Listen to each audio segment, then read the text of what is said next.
All right, so we just completed our exercise sheet by using the help video located in Canvas. And now we're looking at classifying triangles by their angles.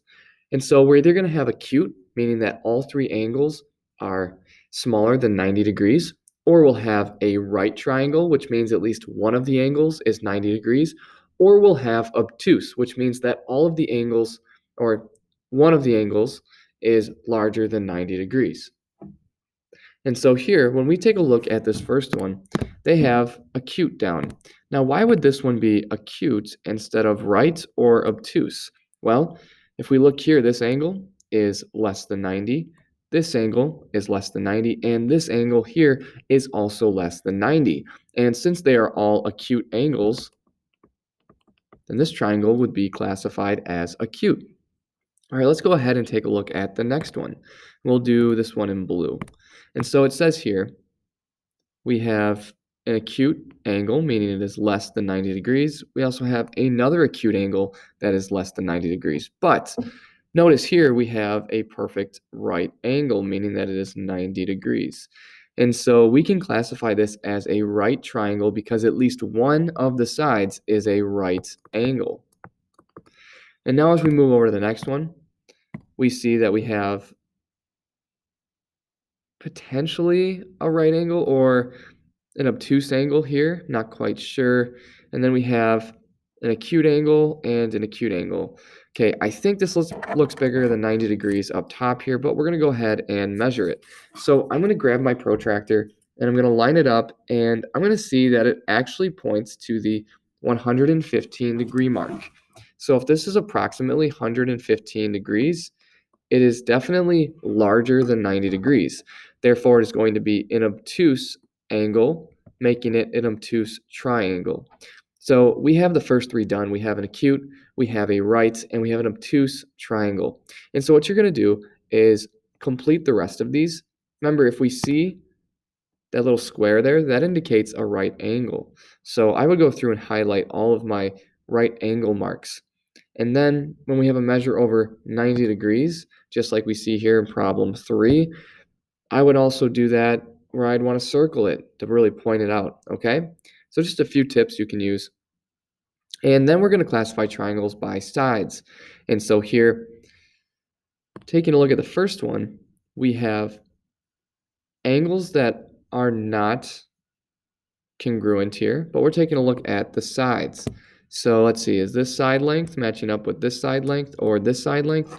Well, they're visibly all different lengths. And if you're not quite sure, you can grab your protractor tool, and there's actually a ruler on one side of the protractor. So as I'm measuring this one side, it's 4 centimeters long.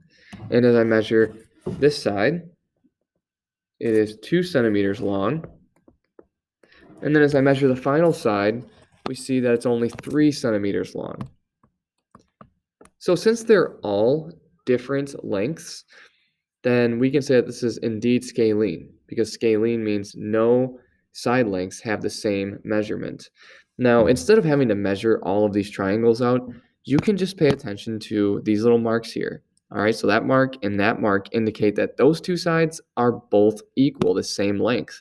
And so right here, I've got one side of the same length, let's say 3 centimeters. And then this side would also have to be 3 centimeters. And we can tell that from, again, these marks that they make on each of the sides. This other side over here, it is not 3 centimeters, and so we can only say that it's isosceles. All right? And now we take a look at this next one. None of the sides are the same, so what does that mean for us? And then taking a look at problem 4, well, we see 1, 2, 3 sides are all the same.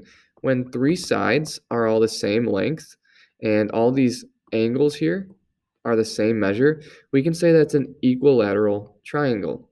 All right? So that's classifying by sides. And now we're classifying triangles by both angles and sides. And so here we see that we have a right angle here, and that the side lengths are all different. Okay, so first we're paying attention to the angles. What do the angles tell us? And then next we're paying attention to what do the sides tell us. Okay. So here in this next problem, we have an obtuse angle. It's greater than 90 degrees, so it's going to be obtuse. And then looks like we don't have any sides that are the same length. And we know that because there aren't any markings like we see below here, indicating that there are side lengths of the same length. So we can say that this is also a scalene triangle. All right, if we do one more here, we have two sides that are the same length, and we have acute angles, but we also have this obtuse angle here. So it's going to be obtuse, and since there are two side lengths that are the same, it's going to be isosceles. All right, so that does it for the first three worksheets, classifying angles by sides and angles. Remember, utilize this exercise sheet and this video to help you complete these worksheets. All right, thank you very much.